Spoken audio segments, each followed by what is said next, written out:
What if I told you that some of the roads you drive on today won't survive 30 years, but Roman roads built 2,000 years ago are still here? Not cracked, not erased, still holding weight. And here's the crazy part. They built them without machines, without cement trucks, without modern engineering software. So how did they do it? And why can't we copy them perfectly today? Stay with me, because the answer isn't what you think. Imagine standing in ancient Rome, no engines, no bulldozers, just soldiers, stone, and discipline. Yet somehow they created over 250,000 miles of roads, enough to circle the earth 10 times. Let that sink in. And these weren't simple dirt paths. These were engineered highways, straight as arrows, built to last centuries. But here's the twist. The secret wasn't just the stones. It was the mindset. You see, when Romans built a road, they didn't build for convenience. They built for eternity. First, they dug deep. Not a few inches, sometimes 3 to 6 feet down. Why?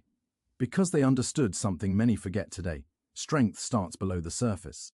If the foundation fails, everything fails. So they removed soft soil, cleared debris, created a trench. Then came the first layer, large rough stones, massive rocks, hand-placed. This was the backbone. On top of that, smaller stones, then gravel, then sand-like material.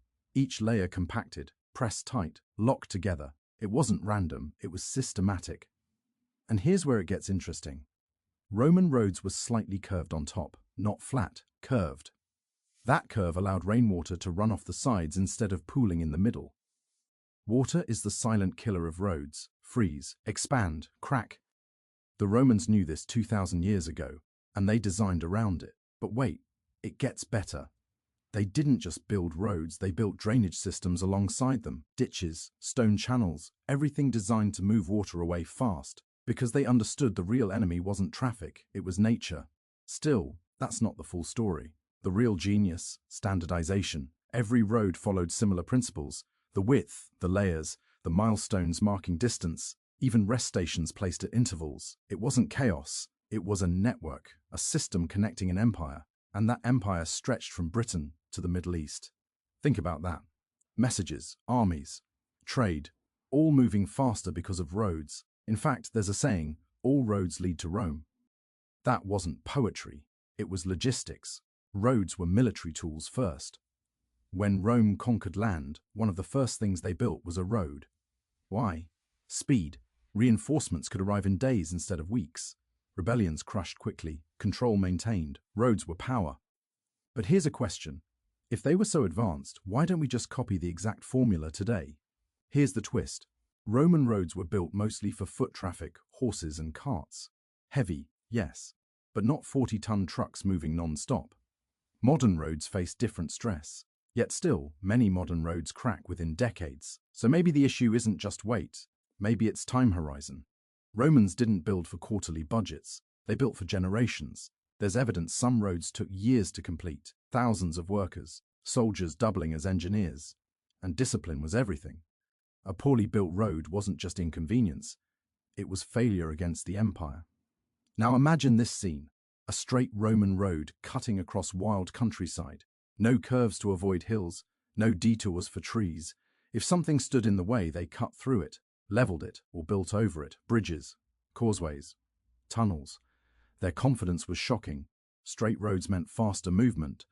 But it also sent a message: Rome does not bend. Yet here's something most people don't know. Not all Roman roads look impressive today. Some are buried, some are foundations beneath modern highways. In many parts of Europe, modern roads sit directly on Roman ones. Engineers discovered that when digging, the base was still solid, still stable. After 2 millennia, let that sink in. 2,000 winters, 2,000 summers, and still usable. Now let's talk materials. The Romans didn't have Portland cement, but they had something close. Pozzolana, volcanic ash. When mixed with lime and water, it created a chemical reaction that strengthened over time. It actually got harder with age. That's why Roman concrete structures like the Pantheon still stand. And while roads were mostly stone-based, their understanding of materials chemistry was ahead of its time. But here's another twist. The real secret wasn't technology, it was maintenance.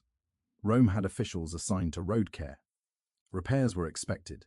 Damage wasn't ignored for years. Cracks were fixed early, drainage cleared, stones replaced. Longevity isn't just about building strong, it's about caring consistently, and that's something many systems forget.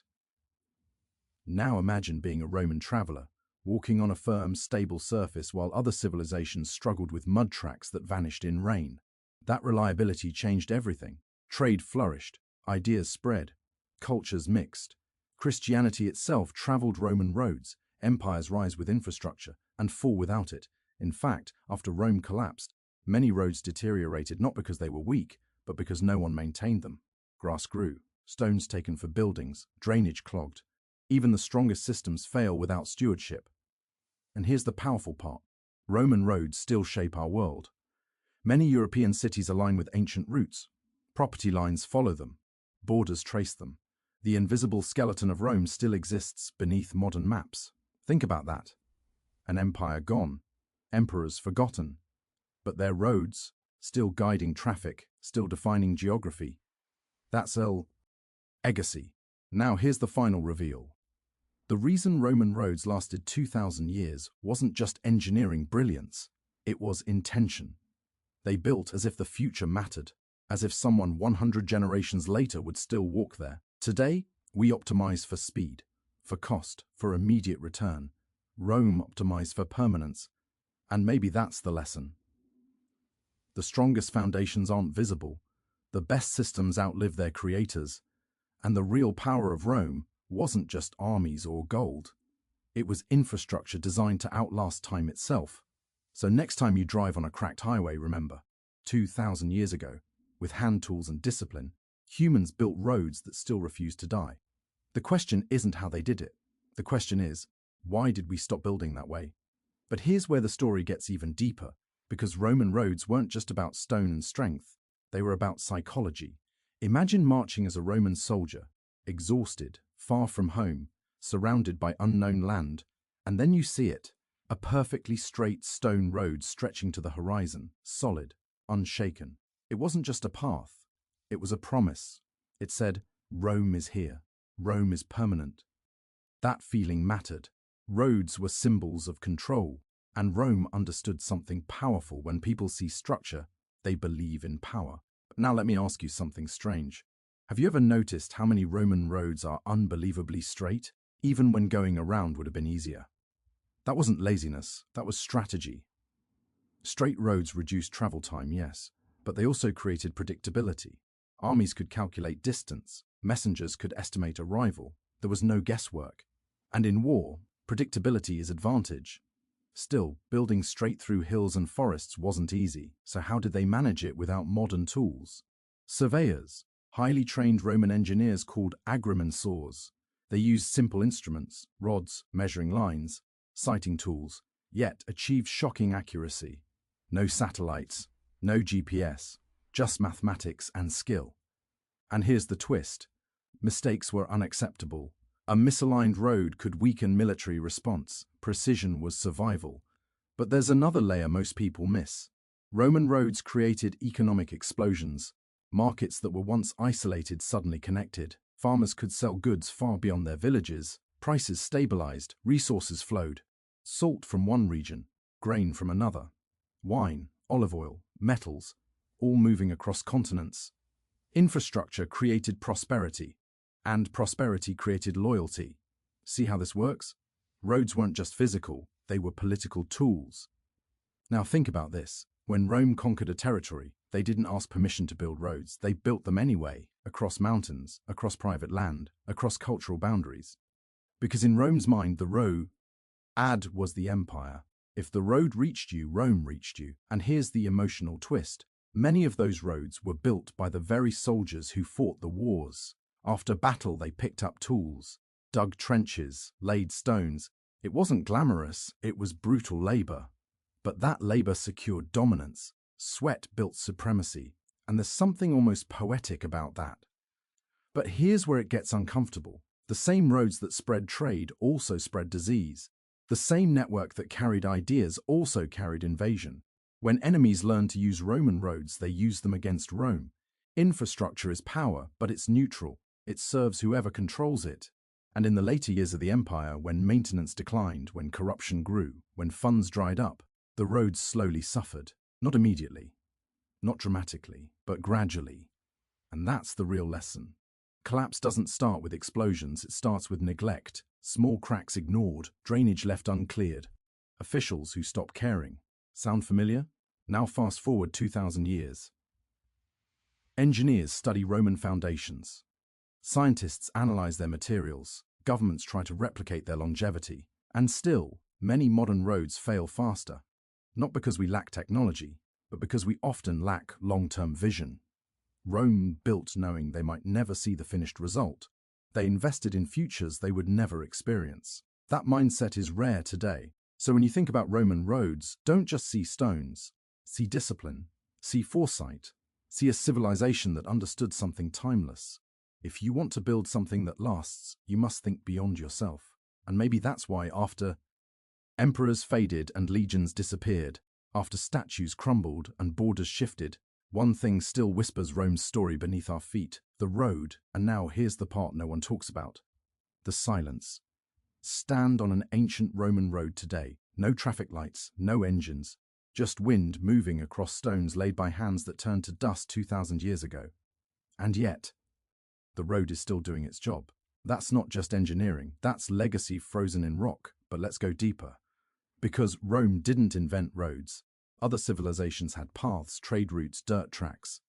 What made Rome different was scale, obsession, ruthless consistency. They didn't build a few great roads.